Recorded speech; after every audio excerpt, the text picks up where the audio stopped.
Before my grandfather died, I convinced him to tell me a bunch of different stories about his time as an American soldier in Vietnam. Quite a few of them are paranormal / out of the ordinary, so I thought I'd share them with /x/. If you have any knowledge about the Vietnamese paranormal stuff, please share, as I have limited understanding of the subject. Also, wartime paranormal story thread, I guess? First, a little bit of context. Be my grandfather. Drafted, sent to Nam. Infantryman, private. On top of this, my grandfather's really short, like 5'4" short. Gets assigned as a tunnel rat. Disarm explosives and booby traps above ground. Fight through and destroy Viet Cong tunnels below ground. Well, fuck, might as well shoot me now. Another guy in his platoon, half Hispanic, is short, not as short as him, but still short. His name is Daniel. He is assigned as a tunnel rat with my grandfather. Together, they go on amazing subterranean adventures. JK, some of the shit they saw, according to my grandfather, was horrifying and mind-boggling. Story 1. Sent to clear out and destroy the tunnels. Equipped with a shitty flashlight, bayonet, some explosives, and an old revolver because the 1911 were apparently shit for clearing out tunnels. Basic mission. They've done this a couple times before now. Tunnels are pretty small, even for a tunnel rat. Not finding any traps or Viet Cong. The tunnels almost seem abandoned. Whatever. They stay on guard for booby traps or armed gooks lurking behind corners. They come to a larger section in the tunnels. They can stop crawling and go into a crouching / half-standing position. They can hear water running through the tunnel. Start to think that they are either above a river or that the tunnel just led into a watery cavern. Daniel shines the flashlight over to the other side of the room. Sees 4 completely massive spiders. My grandfather says they were longer than a foot, and each leg had a span of about 2 to 2.5 feet. 3 of them were bunched up right next to each other. One was resting about 3 feet away from the cluster. My grandfather hates spiders. He just sits there paralyzed. Both of them sit there quietly, just staring at the spiders. This goes on for about 2 minutes. Grandfather takes his eyes off the cluster, looks towards the other one resting alone. It's not there. It's not there. My grandfather looks around, sees the spider on his left, slowly but steadily advancing towards them. He screams and fires at the thing. Doesn't even seem to slow it down. He hauls ass back up the tunnel, with Daniel following close behind him. Daniel throws a grenade into the chamber as they're climbing back up through the tunnels. Make it out, screaming and yelling about spiders. Nothing follows them out. Must have died from the grenade, or it just stopped pursuing them. My grandfather told me after the story that he's pretty sure it wasn't a Viet Cong tunnel they climbed into, but a tunnel the spiders themselves made. Story 2. This one is shorter. Once again crawling underground to destroy a Viet Cong tunnel. Crouch walking through the tunnels, they find a not-so-hidden booby trap. It's one of those booby traps that would release a bunch of scorpions or snakes upon tripping it. Grandfather and Daniel stop to consider their options. Figure they might be able to disarm the trap. How hard could it be? Pretty hard, apparently. This one was very complex for some reason. Not sure how to disarm the trap without releasing poisonous death animals. They decide to just blow the fucker up. Hope the tunnel doesn't collapse. America.png. Back up a good bit. Lob a grenade over in the general direction. Wait. Collateral damage. Trap is gone. Continue forward. As they get to where the former trap was, they notice another tunnel exposed by the grenade. Out of the new tunnel comes a 5-foot-long centipede, which barrels right past them and deeper down into the tunnels.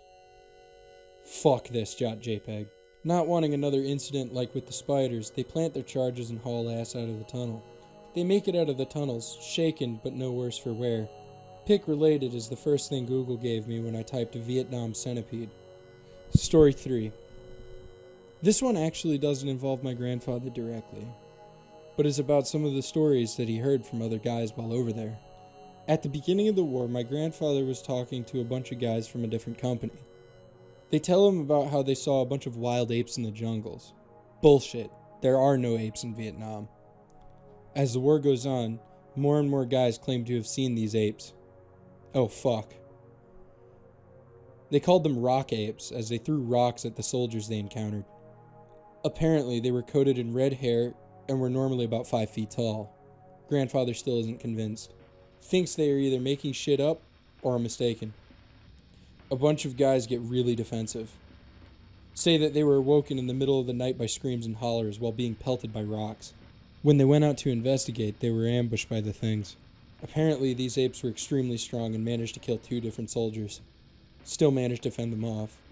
Grandfather still doesn't really believe the guy, which was odd because he saw a lot of weird shit too. Grandfather says he also heard stories about giant snakes in the jungles. Story 4. About halfway through the war, orders to clear out some tunnels. Start crawling through. Faintly hear voices. Either gooks or running water. Keep working their way through the tunnels. Voices get louder and louder. Oh fuck, this isn't water. Realize that they are probably close to a room full of gooks. Decide to ambush them, then blow up the tunnels. Pull out their revolvers and rush further down into the caves. Fall into a spacious room. Large, white eyes all around them. Fuck, that's a lot of gooks. Raising his flashlight, he notices that they are not Viet Cong. According to my grandfather, they were about 3 to 4 feet tall, lanky, white, and had big eyes and ears. They were each wearing a bunch of different clothes, some obviously from looted corpses. Others were basically just wearing rags. They make a hissing sound at him and Daniel, and they start running deeper into the tunnels. Grandfather and Daniel are kind of awestruck and don't know what to do. Daniel keeps going on about Latin American folklore involving gnomes and shit. They eventually just climb out and report the tunnels as being abandoned. Story 5. This one actually doesn't involve tunnels. Day off. Grandfather and others resting. A few of the other soldiers go down to a nearby river to cool off. About 30 minutes later, one soldier comes back screaming about how something in the river attacked one of them. Oh shit. They grab their rifles and a first aid kit and run down to the river. These soldiers are on the bank of the river. One is bleeding profusely and the other 2 are administering basic first aid. Grandfather says something tore his leg completely off. They look in the river, which is now red from blood. They see a giant serpent/eel-like creature swimming around, yellowish and long fins on its side. Said it looked like a massive moray eel with fins. What the fuck is that thing? They fire on it, and it darts further down the river. They get the guy back to camp, but he dies of blood loss along the way. Story 6. Grandfather and Daniel are about to dive into some more tunnels. About to go in when they hear a deafening roar come from the tunnel. Says it sounded like a fucking dragon. They're all stunned. Look at a nearby officer who just kind of shrugs and tells them to go in. Geez, thanks, asshole. This tunnel is apparently worse than most. Filled with giant ants and spiders. Fucking spiders. Anyways, Grandfather continues to crawl through. The roaring gets more frequent the further they crawl down. Fuck this. Not gonna die today. They plant the charges right there and haul ass out of the tunnel. As they're crawling back up, the tunnel starts shaking like mad. They hurry the fuck up and get back to the surface. Everything up there is shaking too. They detonate the charges, destroying most of the tunnel. Roaring and shaking proceeds to stop. I might be a little longer on the next one. It's long and probably the weirdest and most unbelievable of the bunch. Story 7. Last paranormal story I have, even if I have a hard time believing this one at times, but my grandfather was almost certainly sincere when telling it. He was crying and absolutely racked with grief. This one is also a 2-parter. Near the end of the war, once again, clearing out tunnels. No creepy crawlies thus far. Crawling through, they realize that this tunnel leads into a cave of some sort. They explore the cave for a bit. They are about to head back up when they realize there's a light coming from one of the passages in the cave. Not either of their lights. Oh shit. They grasp their revolvers and walk through the passage. My grandfather says that they walked into a well-lit room filled with brightly colored plant life that they couldn't recognize. The light was coming from an orb on the ceiling of the cave. Vividly colored birds flying around everywhere. What the actual fuck is this place? Him and Daniel go explore a little. Among other things, he finds a spiky red fruit the size of a watermelon, and a bright yellow pool of water. Grandfather says it looked like he was in a fever dream. They head towards the back of the room. Find a stone altar. Blood stained across the stone. And there is a couple of knives and other tools lying about the stone. Their curiosity turns to dread. They turn around to get the hell out of there. They stop. There are 5 reptilian-looking humanoids staring at them. It says they were about 5.5 feet tall, blackish, green, and scaly. They all appear to be wearing robes of some sort. Without hesitating, my grandfather and Daniel fire upon the creatures. One goes down, another shrieks out in pain. The room gets extraordinarily bright, and my grandfather passes out. Grandfather wakes up back in the main part of the cave. The passage him and Daniel went down is gone. Daniel is also lying next to him, but barely breathing. My grandfather can only do so much for him down here, and drags Daniel out of the cave and back up through the tunnels. He gets back out and hauls up Daniel. They grab him and send him off to get medical attention.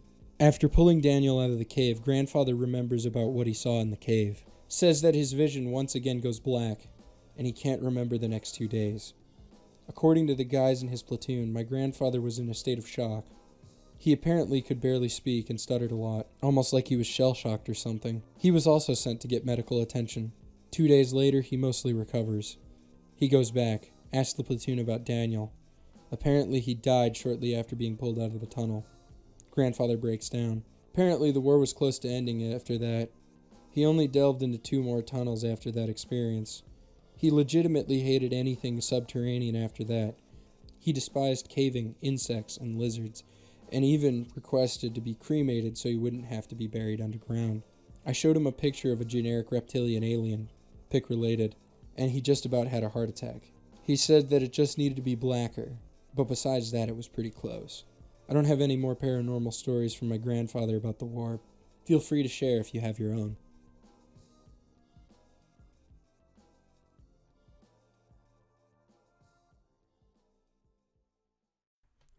Hey, post-editing Shale here. Thank you for listening to my first narration. Really appreciate it. I'm sure I'm really nervous about this, I'm going to be honest. I'm sure there's a bunch of mistakes in there. But I thought I'd, release something. I know it's a common story to narrate, but I thought it would be interesting anyways. If you like the video, like, comment, subscribe, all that. And, I'll